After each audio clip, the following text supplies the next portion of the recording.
Good afternoon. Thank you for being here.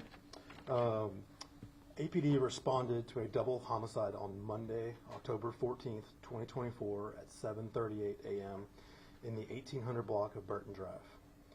Two individuals were found deceased in a vehicle, one male and one female, with apparent gunshot wounds. The female subject was identified as Francis Cayana Ensueme Corredor, and the male was identified as Brian Florentino Flores Alvarez. Flores lived at 1805 Burton Drive, and the investigation showed he had received a call and then left his apartment to meet Ensueme in the parking lot. Officers on scene were able to locate surveillance video of the parking lot where the incident occurred. The video showed the victim's white SUV pulling into the parking lot at 2:49 a.m. Video surveillance showed at 3:25 a.m. a gray SUV pulled up behind the white GMC, and an individual was observed exiting the vehicle and approaching the passenger side of the white GMC. A records check through APD involvement showed Ensueme with a child protective service case involving her common-law husband, Mr. Shirless Machado Hernandez. Austin police were able to locate a vehicle for Mr. Machado Hernandez in APD involvement for a silver Mitsubishi Outlander, and this Mitsubishi was consistent with the suspect vehicle from the surveillance video recovered on scene. I will now turn the portion over here to Detective Kervin.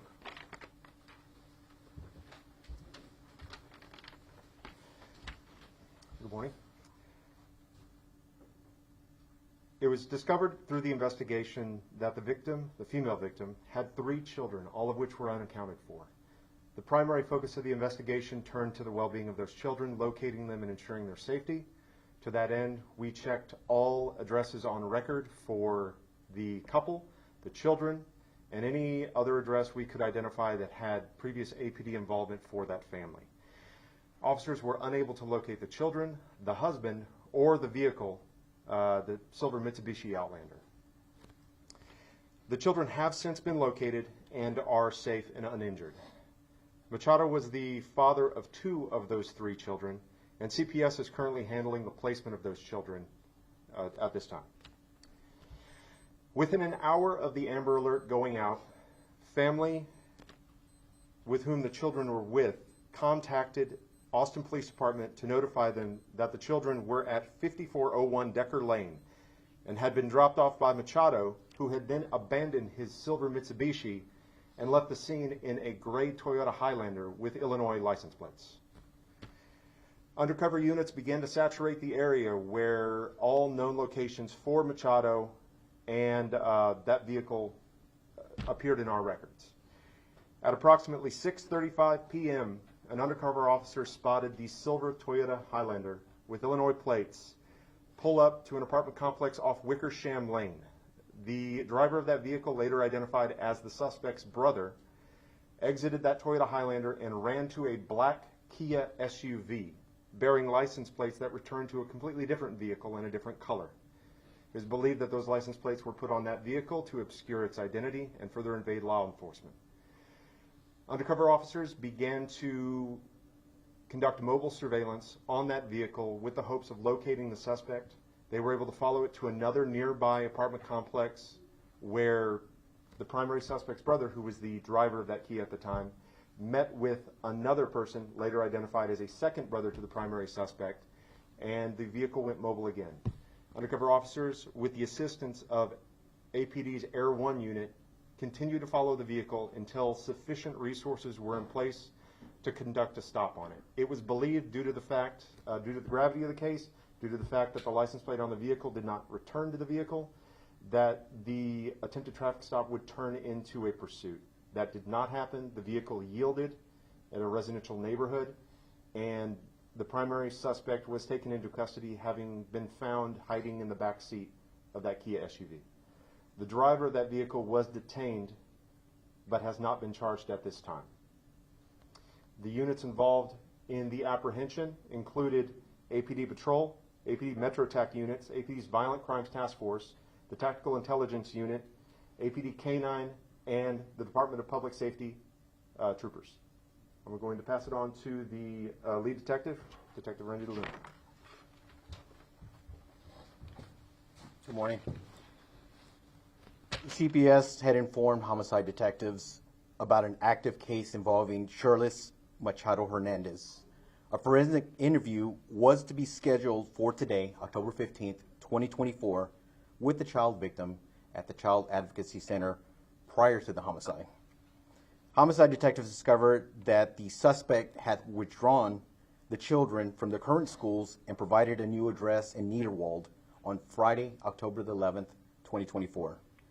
The victim suspect and all three children had been living at the address in Niederwald.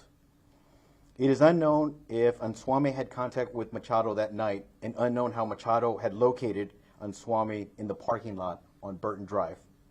The investigation showed that the two victims had been involved in a dating relationship. The suspect did not wish to provide a statement. Machado was booked in the Travis County Jail for capital murder. Now I'll turn it over to Chief. Thank you all. Thanks everyone for coming. I think I'd like to begin with talking about family violence and how important it is. Here we have, a coward who killed the mother of his children and left three children motherless, and how devastating that is. Family violence is something that touches, every part of this police department, from homicide down to our patrol officers who are taking those calls. So I think that's something to think about. I think it speaks to the power of the Amber Alert. It worked exactly how it was supposed to. Within an hour of people getting that alert, the children were located. So there's absolute power in that. And then our state and local partners, and how catching this and apprehending this offender was possible. And so to the APD, fantastic work. I saw this in action, went to the scene, saw the tremendous amount of work that was being done at the scene, and then came back to the station, and the tremendous amount of work that was here trying to locate these children. So their passion and their dedication to the work that gets done here every single day, I applaud you. It's really impressive. So that's just what I want to say. So again, fantastic work by state and local people, and I'm super proud, very proud of APD. Thank you. If you have any questions, you can raise your hand. Start with Brianna. What was the purpose of waiting to publicly connect the Amber Alert to the morning homicide? Say it again, I'm sorry. What was the purpose of waiting to publicly announce that there was a connection between the Amber Alert and the morning homicides versus saying something as the Amber Alert went out, either in the Amber Alert or in conjunction with it? I think at the time we just didn't have all the information to be able to make that quick judgment. We were still working an active scene. We were still receiving information. We were still interviewing witnesses that were on scene. So a lot of this information is coming in slowly. So it takes a little bit of time to gather all the information to be able to make that decision. You talked about checking addresses to try to find these kids. One of the ways was the previous APD involvement. What kind of record does he have besides just the custody with the kids? As far as like his actual, you're referring to like a criminal record, we're not going to discuss criminal record at this time. Like I said, we're just going to stick to the case. Sorry. Understanding that this is an unusual situation, but there are several residents in the Southeast Austin area concerned about the rise in crime going up. What does APD kind of have to say to residents there to kind of ensure them that they're safe and that police is doing everything they can to keep them out of harm's way?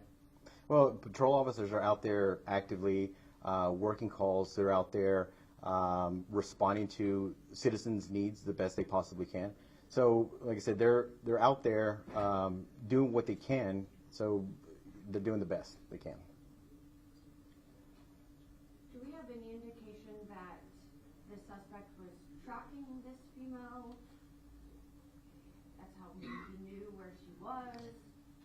We don't know that at this time. That's what we're still looking into. We knew that the suspect was able to find the victim. So we were able to see that on video camera that the suspect did pull up at the time. We just don't know at this point how he was able to find where the victim was at.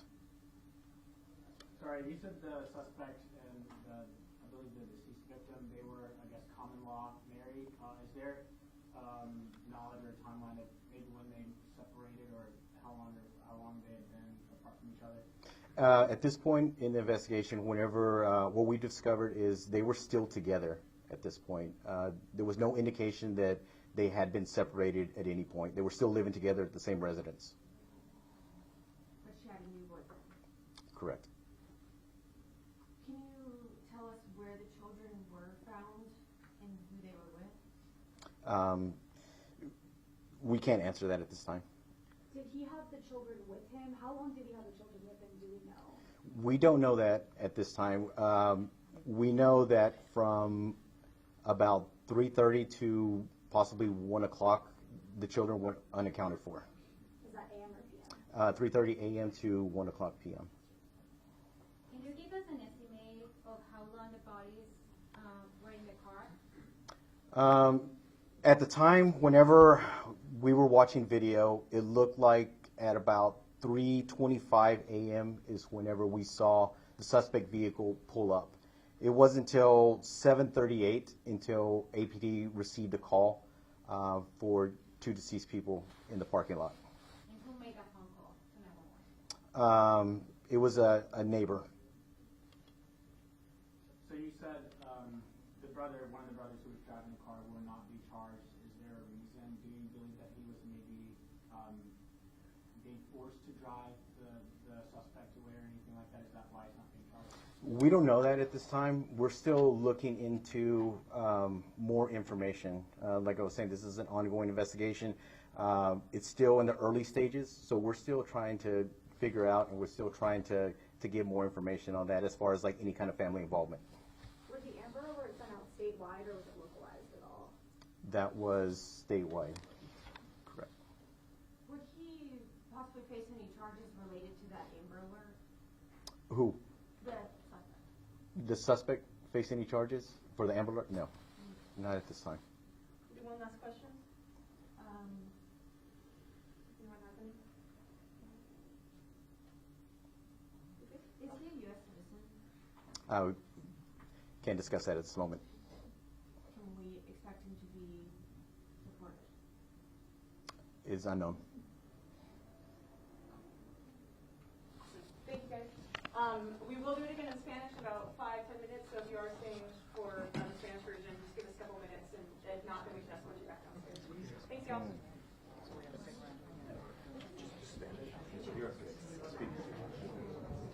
Awesome. I think we're good to go, guys. Thanks for holding off on that.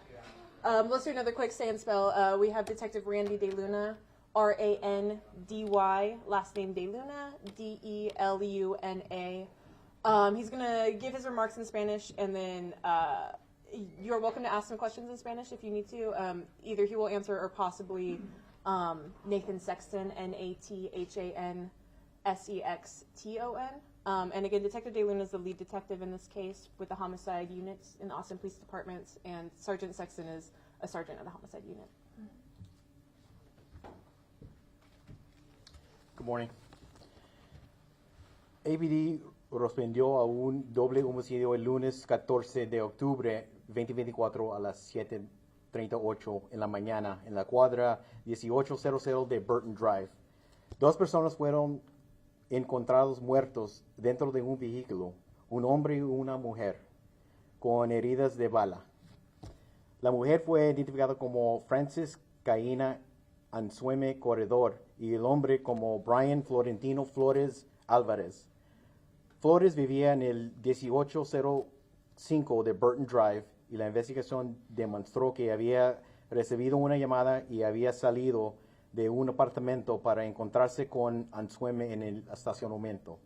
Los oficiales podían ver en el video de vigilancia del estacionamiento donde ocurrió el incidente. El video estaba en el vehículo de la víctima en un SUV color blanco, llegando al estacionamiento a las 2:29 de la mañana.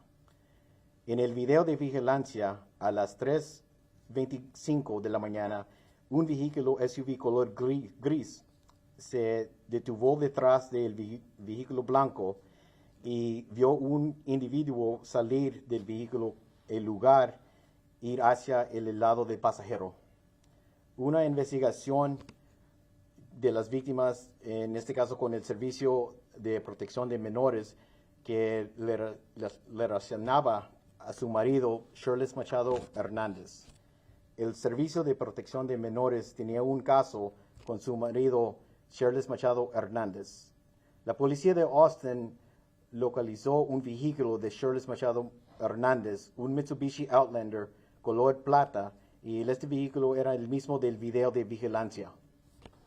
Anzueme tenía 3 hijos que no se sabía dónde estaban y se emitió una alerta Amber. Los niños han sido localizados a salvo. Machado era el padre de 2 de los 3 niños. El Servicio de Protección de Menores se estaba ocupando de la custodia de los niños. La familia de los niños llamó a la policía 1 hora después de ver la alerta Amber para notificar que los niños estaban con ellos. Machado los había abandonado en el vehículo Mitsubishi y se fue en un carro Toyota gris con matrícula de Illinois.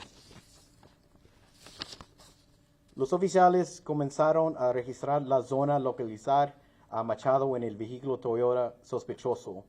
Los oficiales que estaban vigilando una de las posibles direcciones de Machado vieron a Machado llegar en el Toyota gris.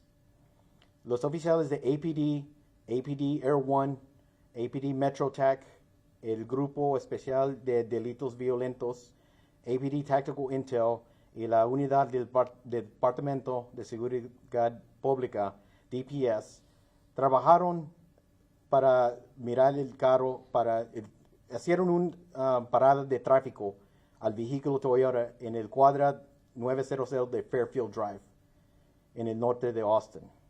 El señor Machado fue detenido sin complicaciones.